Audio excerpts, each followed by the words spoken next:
നമസ്കാരം എല്ലാവർക്കും. ലോകത്തിലെ ഏറ്റവും മനോഹരവും അതുല്യവുമായ നഗരങ്ങളിലൊന്നാണ് വെനീസ്.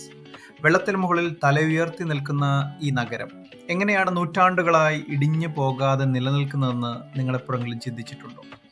അതിൻ്റെ രഹസ്യം വെനീസിൻ്റെ അടിത്തറയിലാണ്. നമുക്ക് ആ അത്ഭുത നിർമ്മിതിയുടെ ഓരോ പാളികളെയും കുറിച്ച് വിശദമായി നോക്കാം. ആദ്യ പാളി ഓക്ക് പൈൻ തുടങ്ങിയ മരത്തടികൾ കൊണ്ട് നിർമ്മിച്ച കൂറ്റൻ തൂണുകളാണ്. ഇവ ചതുപ്പ് നിലമായ കായൽ മണ്ണിലേക്ക് ആഴത്തിൽ താഴ്ത്തിയുറപ്പിക്കുന്നു. വെള്ളത്തിനടിയിൽ ഓക്സിജൻ കുറവായതുകൊണ്ട് ഈ തടികൾ അഴുകുന്നില്ല. കാലക്രമേണ കാൽസ്യം കാർബണേറ്റ് അടിഞ്ഞുകൂടി ഈ തടികൾ പാറ പോലെ കട്ടിയാകുന്നു. രണ്ടാം പാളി കളിമണ്ണിന്റെ സംരക്ഷണം. ഈ തടിത്തൂണുകൾക്ക് ചുറ്റും കായലിലെ കളിമണ്ണും ചെളിയും ജൈവവസ്തുക്കളും ചേർന്ന് കട്ടിയുള്ള ഒരു പാളിയുണ്ട്. ഈ ഈർപ്പമുള്ള കളിമണ്ണ് തടികളെ വായുവുമായി സമ്പർക്കത്തിൽ വരാതെ പൂർണ്ണമായി അണച്ചുറയ്ക്കുന്നു. ഇത് തടികൾക്ക് ഓക്സിജൻ സീൽ പോലെ പ്രവർത്തിക്കുകയും മണ്ണൊലിപ്പിൽ നിന്നും സംരക്ഷിക്കുകയും ചെയ്യുന്നു.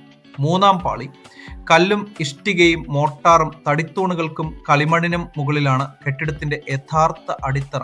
വെള്ളവുമായി നേരിട്ട് ബന്ധമുള്ള ഈ ഭാഗം ഇസ്ട്രിയൻ ചുണ്ണാമ്പ് കല്ലുകൾ കൊണ്ടാണ് നിർമ്മിച്ചിരിക്കുന്നത്.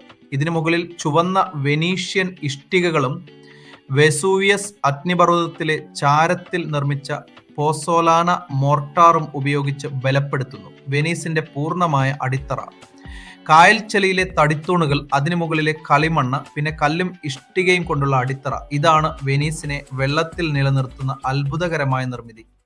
ഇത് മനുഷ്യന്റെ എഞ്ചിനീയറിംഗ് വൈദഗ്ധ്യത്തിന് ഏറ്റവും വലിയ ഉദാഹരണമാണ്. പ്രകൃതി വിഭവങ്ങളെ സമർത്ഥമായി ഉപയോഗിച്ച് പ്രതികൂല സാഹചര്യങ്ങളെ അതിജീവിച്ച വെനീസ് ഒരു അത്ഭുതം തന്നെയാണ്.